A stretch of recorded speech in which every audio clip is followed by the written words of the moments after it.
Assalamualaikum warahmatullahi wabarakatuh.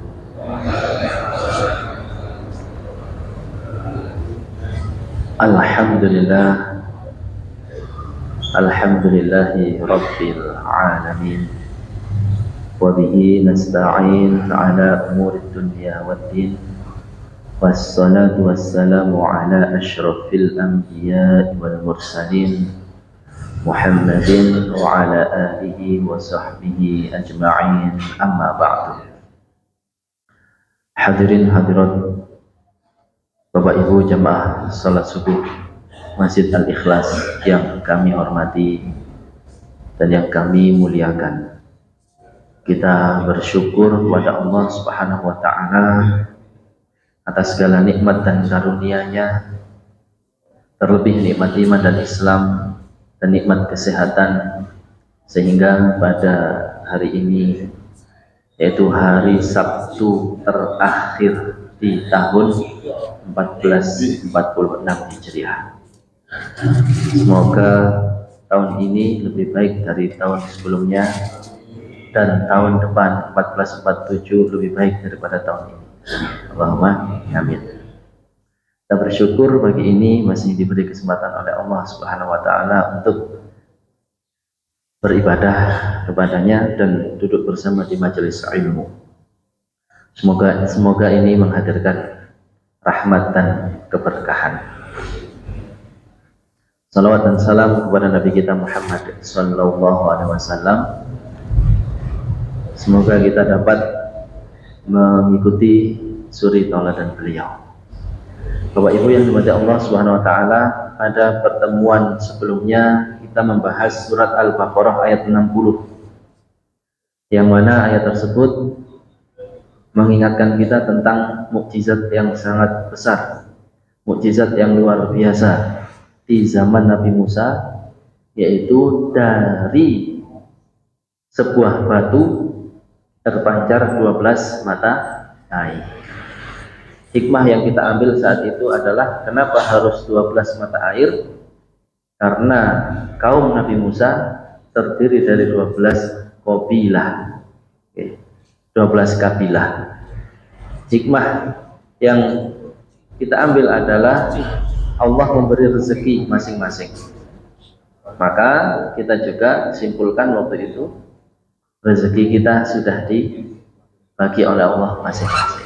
Terus terima ing padu.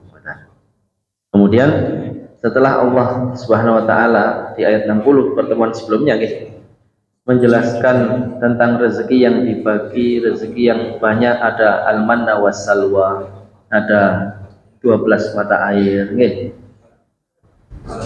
Diingatkan apa waktu itu Bapak Ibu? Di akhir ayat, wala ta'tau fil ardi mufsidin. Jangan engkau melakukan kejahatan di muka bumi berupa berbuat kerusakan, dan macam-macam kerusakan waktu itu sudah kita bahas juga. Kerusakan yang paling parah adalah kerusakan iman, yaitu kekufuran, kemaksiatan, dan lain sebagainya. Waktu itu sudah kita beri beberapa contoh kerusakan-kerusakan di muka bumi.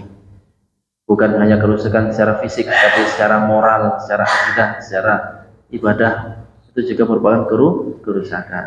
Nah, di ayat ke-61 yang insya Allah akan kita bahas pagi hari ini akan membahas bentuk kerusakan juga, kerusakan yang dibuat oleh Bani Israel. Dan sebelum masuk ayat ini, kita flashback dulu, kembali ke awal-awal Al-Baqarah dulu. Di awal Al-Baqarah dulu kita membahas ada 3 golongan manusia. Orang iman bertakwa, kemudian orang kafir, kemudian orang munafik. Setelah selesai pembagian golongan manusia ini, diperintahkan untuk memilih. Wahai sekalian manusia, sembahlah Allah yang telah menciptakanmu dan menciptakan orang-orang sebelummu, di Al-Baqarah 21 nih, agar kamu bertakwa. Setelah disebut orang bertakwa, orang kafir, orang munafik, terus ada ayat perintah takwa. ayat perintah iman pada Al-Quran. Seakan ini loh golongan yang paling benar. Setelah itu selesai, disebut penciptaan Nabi Adam alaihissalam. Nah, penciptaan Nabi Adam alaihissalam, terus setelahnya tentang Bani Israel yang paling panjang kita bahas ini. Nanti perlu kita ketahui, setelah pembahasan Bani Israel ini ada pembahasan Nabi Ibrahim alaihissalam.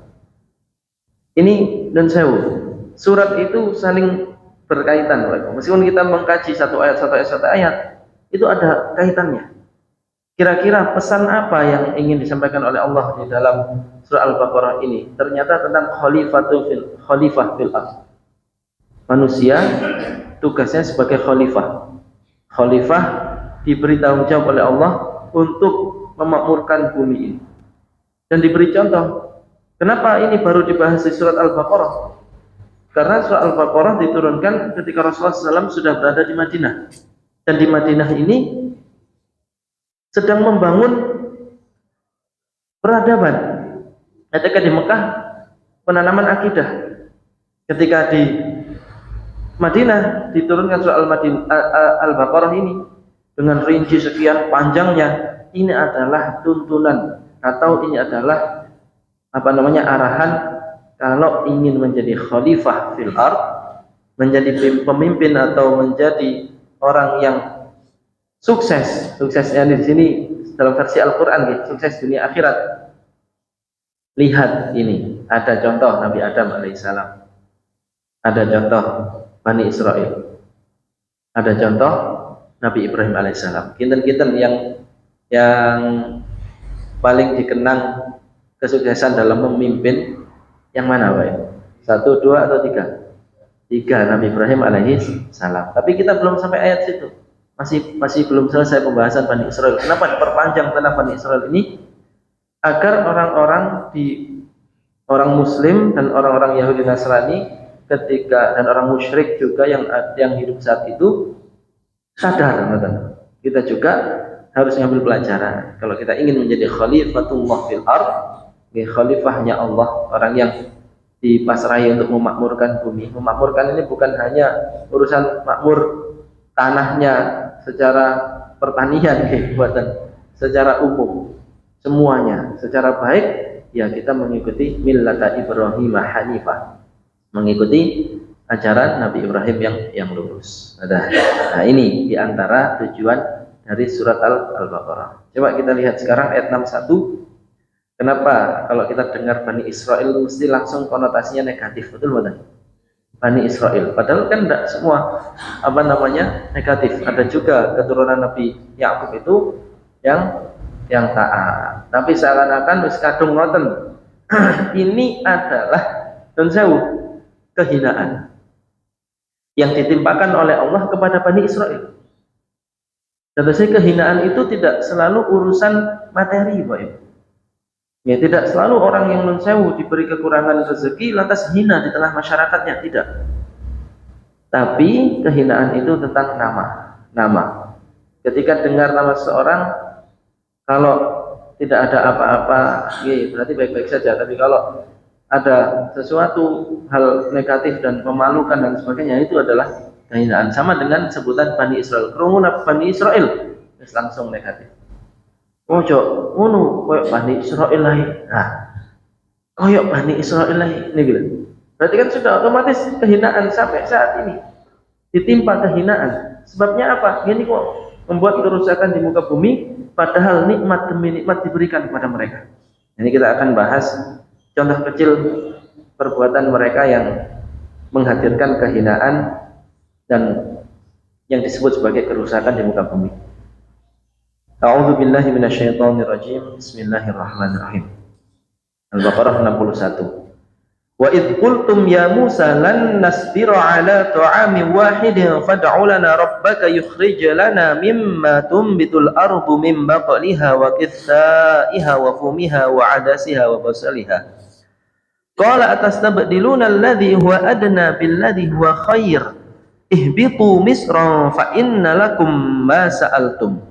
Wa duribat 'alaihimud dhillatu wal maskanatu wa ba'u bighadabin minallah Dzalika bi annahum kanu yakfuruna bi ayatillahi wa yaqtuluna an-nabiyyina bighairil haqq. Dzalika bima asaw wa kanu ya'tadun.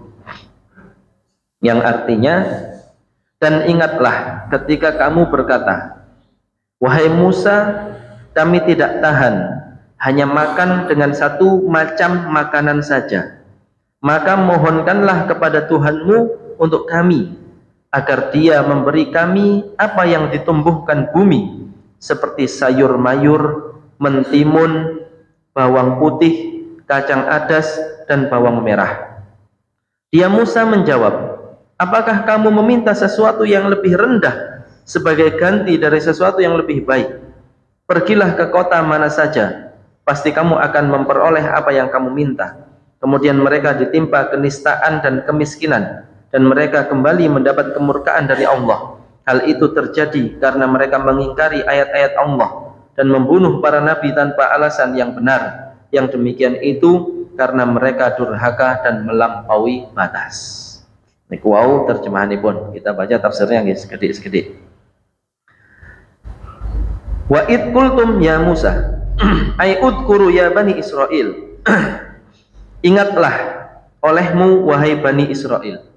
Bani Israil teng mriki ingkang tasih atau yang masih hidup di zaman Nabi Muhammad SAW, diutus ngiling-ngiling kejadian nenek moyangnya yang terdahulu, disadarkan.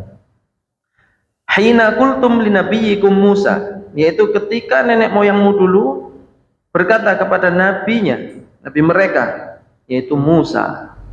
Di sini dengan kata-kata kalian. Nah, seakan-akan agar mereka niku sadar, seakan-akan mereka yang hidup di zaman Rasulullah SAW ini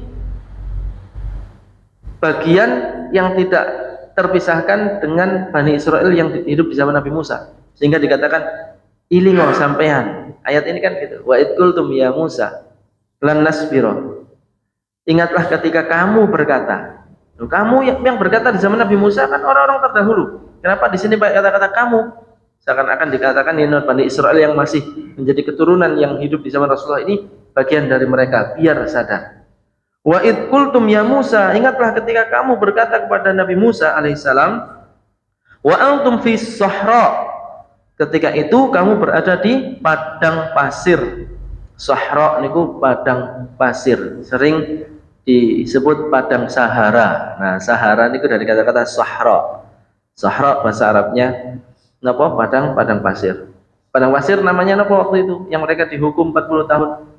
Tih, nggih, padang tih.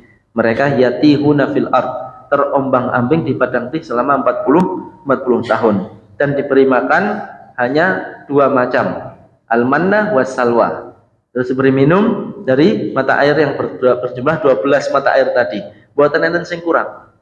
Makan minum ada, enak dan bergizi, ada airnya juga seger. Tapi mereka berkata apa di sini? Mereka berkata kepada Nabi Musa, lan nasbiru ala ta'amin wahid. Kami tidak napa niku? Tidak sabar. Nek yang bukan sabar nanti pun bosan. Makanannya hanya satu menu ini saja niku. Padahal mereka ketika fis sahra ini di padang tih waktu itu ta'kuluna minal man was salwa. Mereka ma'am niku sudah ada al-manna was salwa bergizi. Waktu itu sudah kita bahas al-manna niku napa? Sejenis cairan yang ada di napa niku kalau pagi seperti embun. Pagi hari niku watah al-manna. Niku seperti madu, manis, enak, nikmat, dan bergizi. Nah, seperti madu itu kan kandungan gizinya banyak. Wassalwa, salwa itu jenis burung. Disebutkan di tafsir yang kita pelajari sebelumnya, sejenis burung puyuh. Nah, burung puyuh, nggak terlalu kecil, nggak terlalu besar, kayak enten dagingnya, mudah ditangkap, mudah diolah. Itu. Ternyata mereka berkata apa? Lan nasbiru ala ta'ami wahid. Kami tidak sabar, alias tidak tahan pun bosan ala nau'in wahid minat ta'am wa huwal man was salwa, yaitu yang dia maksud ta'amin wahidin. Ta'am niku makanan, wahidin niku satu. Kami tidak tahan dengan atau enggak pun nopo mosok iki terus ngoten lho. Almanna wa salwa bentino. Cara ngoten kalau kita tempe tahu. Esuk tempe, sore tempe, awan tahu. Nah, ini kalau kita kaitkan dengan kehidupan, berkaitan dengan rezeki nggih. Ini adalah rezeki yang sama Allah diberi yang ada saat ini. Kata saya kalau kita dimasakkan orang tua kita apa, nggih pun sampai protes. Ya, alhamdulillah bahwa ibu ada rezekinya iki. Oke, kita juga menanamkan kepada anak kita rezeki sing dinikmati yo. Katanya disyukuri yang ada, lauknya apapun ngoten nggih. Fad'u lana rabbaka yukhrij lana mimma tumbitul ard. Nah niki Bani Israil niku matur teng Nabi Musa, berkata kepada Nabi Musa, "Ud'ullah." Doalah kepada Allah. Berdoalah kepada Allah agar apa? Agar Allah an yarzuqana ghairu dzalika ta'am. Agar Allah memberikan rezeki kepada kami selain dua jenis makanan tadi. Faqad sa'imna al-man was-salwa. Kami ini sudah bosan. Sa'ima yas'amu niku nggih. Sa'ima yas'amu niku bosan. Laqad sa'imna, faqad sa'imna. Sungguh kami telah bosan. Makan al-manna was-salwa saja. Wa karihna. Lebih parah niki. Tidak hanya bosan tapi karihna. Kariha yakrahu dari kata-kata makruh. Napa makruh Pak Ibu? Makruh itu kalau dalam istilah fikih sesuatu yang apabila dilakukan tidak sampai berdosa. Nggih. Kalau dilakukan tidak sampai berdosa, ditinggalkan bahkan pahala. Di bawahnya haram. Tapi kalau dalam istilah bahasa, makruh itu sesuatu yang dibenci. Ya, yang tidak disukai, benci. Kariha yakrahu itu benci. Misal kalau kita bilang ke seseorang, naudzubillah, semoga kita nggak ada kebencian ke orang lain. Ana akrahuka, aku nu benci sama kamu. Akrahuka, akrah, kariha, makruh. Ngoten nggih? Karihna, kami benci. Nggak benci berarti nggak suka, ngoten. Pun bosan, parah nih kata-katanya Bani Israil ini. Kan niku kufur nikmat. Ini merupakan kerusakan juga. Bagian kecil dari kerusakan di muka bumi adalah ketika seseorang sudah tidak mampu mensyukuri apa yang ada di depan matanya berupa rezeki yang ada. Pekerjaan juga. Pekerjaan kita sekarang diberi oleh Allah apa? Niku disyukuri dulu, dinikmati. Agar napa? Agar bahagia ada. Tidak mudah kepingin dengan pekerjaan orang lain. Ngoten nggih. Nuridu ma tukhrijuhul ardu minal hubub wal buqul. Kami ingin, ya ini kan ngatur pangeran niki. Ngatur Allah. Diberi itu minta yang lainnya, berarti kan ngatur Allah. Ini termasuk perbuatan al-ifsadu fil ard. Kami justru menginginkan hasil bumi yang lainnya, minal hubub wal buqul, seperti biji-bijian, biji-bijian, terus napa wau, sayur-mayur, mimbakliha, seperti halnya sayur-mayur kan ni'na wal karas wal kiraf. Nah, niki disebutkan beberapa yang diminta oleh Bani Israil. Niku nyuwun napa? Nak niku kayak daun mint niku. Enak buat minuman kan enak. Dia selama ini minum air ada campuran manna, dia pengennya sing rada anget-anget teng mriki ngoten niku. Kalau teng mriki jahe ta. Kalau mint itu juga menyegarkan tenggorokan. Mereka minta daun mint, minta seledri, minta daun bawang. Oh niki badhe nambel martabak kaya napa nih. Ini minta. Di sini disebutkan dalam tafsirnya itu mereka nyebut seperti itu, tapi dalam ayat Al-Qur'an disebut sebagai napa? Secara umum sayur-mayur. Wa qithaiha, yakni al-qittah. Kalau tadi di terjemahan niku mentimun, kalau di tafsiran ini tushbihul khiyar, yaitu sayur yang menyerupai timun. Napa niku? Kerai. Kerai niku lho, Pak. niku nyuwun mereka minta. Wa fumiha, bawang putih, wa adasiha, dan kacang adas. Kacang adas niki kalau orang ndak napa niku ndak biasa pertama kali melihat mesti dikira bijinya cabai. Jangan cari nanti di Google ya kacang adas. Niku nanti bentuknya seperti kacang apa namanya biji cabai. Padahal itu kalau direbus Pak jadi bubur enak itu Pak. Nah coba nanti kayak nih ada yang jual nyoba pengen ngerasakan yang diinginkan oleh Bani Israel. Oh bisa rasanya kacang adas itu. Ngerti ya? Kalau di Timur Tengah pun biasa Pak, ngoten niku. Kacang adas niku. Memang enak. Wa basoliha, dan bawang merah. Nah, bawang merah kan memang penyedap ya, sedap betul loh. Mereka ini minta hal-hal yang seperti itu. Qala Nabi Musa menjawab, "Atastabdiluna alladhi huwa adna billadhi huwa khair." Qala lahum Musa munkiran alaihim. Pertanyaan Nabi Musa alaihissalam yang diucapkan kepada mereka ini mungkiran. Mungkir niku dari kata ingkar. Tidak suka dengan permintaan kaumnya itu. Dengan kata lain, ketika menjawab ini, yo sudahlah, ini loh yang ada ini lebih baik. Kata. Dikatakan,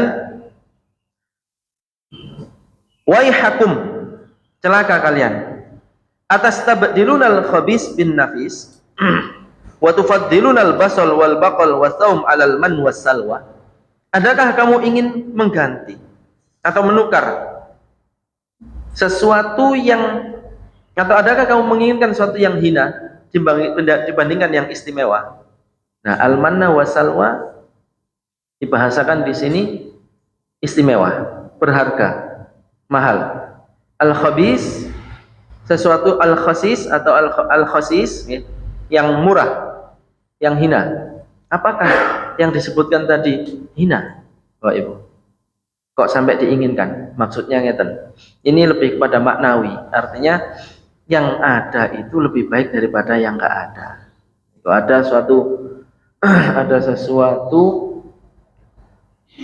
pepatah dalam bahasa Arab. Kalau dalam kalangan pesantren disebut mahfuzat. Baydatul yaumi khairun min dajjajatil ghadi. Baydah niku artinya endok, telur. Baydatul yaum, telur hari ini, khairun, lebih baik min dajjajatil ghadi, dibandingkan ayam esok hari. Plot angklet endok atau telur sama ayam niku mahal mana? Ayam. Lebih baik mana? Ayam secara napa? Secara kalau ada dua-duanya. Tapi dari nasihat pepatah Arab tadi, ternyata terkadang telur itu bisa lebih baik daripada ayam. Kalau yang ada saat ini telur, ayam enten ini benjing. Jadi telur yang ada hari ini, tempe yang ada pagi ini lebih enak daripada sate nanti malam. Belum tentu, ngoten lho, dereng mesti. Wong masih nanti, ngoten.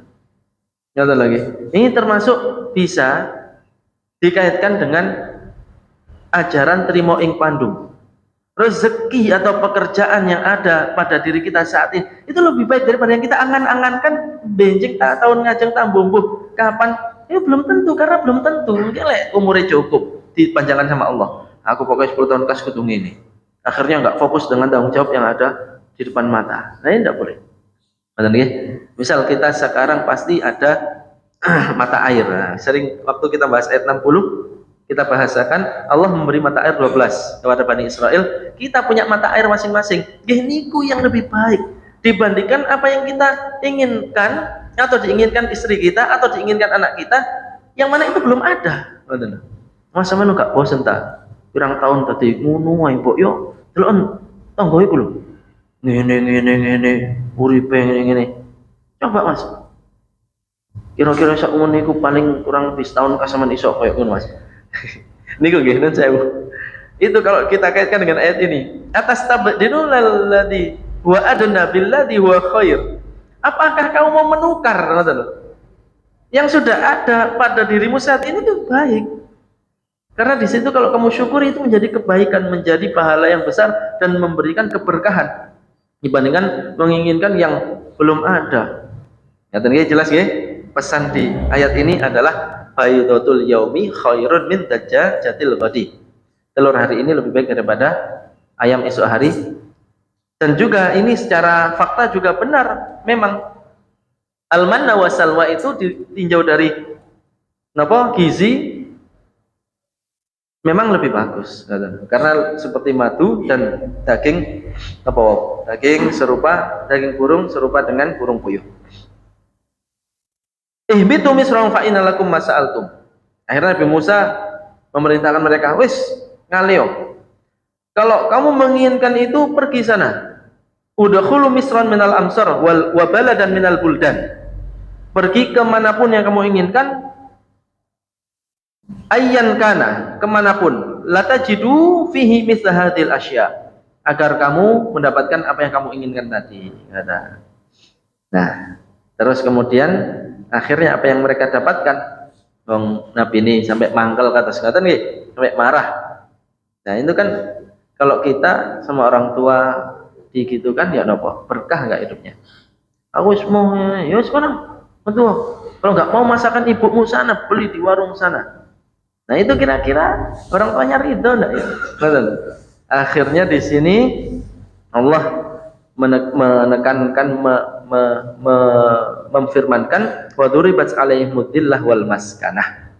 Mereka ditimpa dhillah. Dhillah niku kehinaan, kenistaan. Wal maskanah. Maskanah dari kata-kata miskin, kemiskinan. Ay lazimahumud dhul wal hawan wa duriba alaihimus sighar wal khiz al abadi. Loh niki loh yang mengerikan. Mereka akhirnya ditimpa dengan kehinaan dan apa? Kekerdilan dan kehinaan al abadi. Al abadi niku yang selama-lamanya. Buktinya sampai saat niki ini kok nama Bani Israel disebut langsung elek. Yang ngaten nggih, tapi kalau Nabi Ibrahim disebut langsung kita pasti hormat. Ngaten.